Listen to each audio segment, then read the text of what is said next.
What's the sort of psychology underpinning that? Is it like scarcity? Or what is it that's causing with or without you energy to make people choose to buy from you or go with you?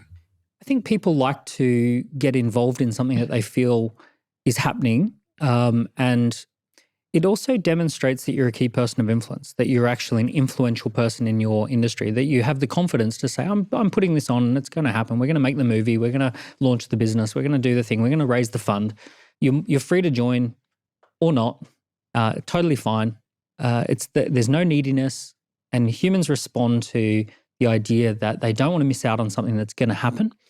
Very rarely exciting things happen, right? Most of the time, for most people, everything's humdrum, and then occasionally something exciting is happening and you don't want to miss out on something that's happening. So, no one likes neediness. People like things that are happening, and people like to flock around key people of influence. So by demonstrating that you're a key person of influence who's putting something together, people just naturally gravitate around that. It's interesting because it reminded me of an example from a company that I invested in 5 or 6 years ago. And in one of my first meetings with them, I looked at their website and they had this button on there that said, become a member now. And I said, we should try changing that to join the waiting list. And when I had my first board meeting with this company, they said, Stephen, of all the things you've done for us, the most valuable thing you did was getting us to change that button from become member now to join the waiting list. And I said, why? They said 2 things happened. The first is the amount of inquiries we got, the amount of people clicking that number rose by 500%. The second thing is conversion went up by about 300%. Massively. Because previously, just by changing a couple of words on that button, people would click the button. They would then get scheduled an appointment to have a tour of this facility. They would then not even show up for their tour.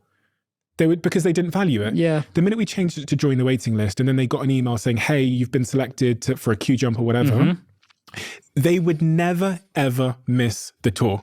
And if they were late for their scheduled tour by 1 hour, they would profusely text and apologize and try and reschedule.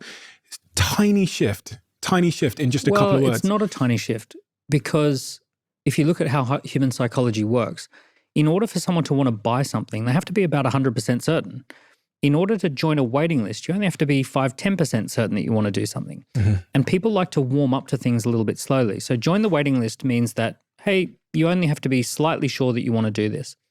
Then the uncertainty of, do I get through or not? I've joined the waiting list. I've made a micro commitment. Now there's an uncertainty gap. And it's like, oh, I need the certainty. I need to know whether I'm off the waiting list or I'm through to the next phase. So now we enter a different, like, oh, will I or won't I get through? But it also gives the business a great opportunity to warm people up.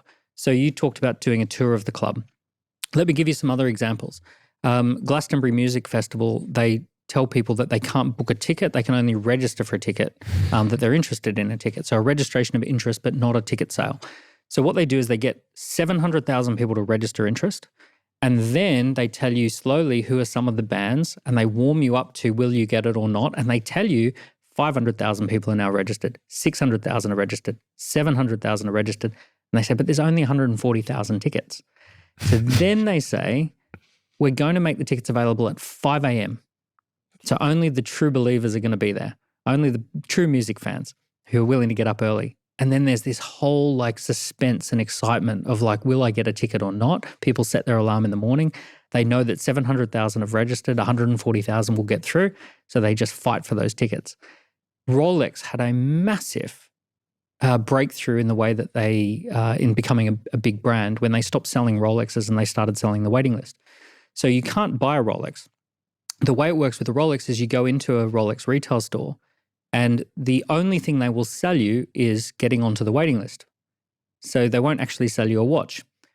So first you will have to get on the waiting list and register. And then about 6 months later, they'll say, good news, we have the watch that you want available, but it's only available for 3 days, right? Other than that, we can hold it for you for 3 days, but after that, we'll have to sell it to somebody else. And essentially everyone rushes down and gets the Rolex. So that cycle of join the waiting list and then make the sale is brilliant.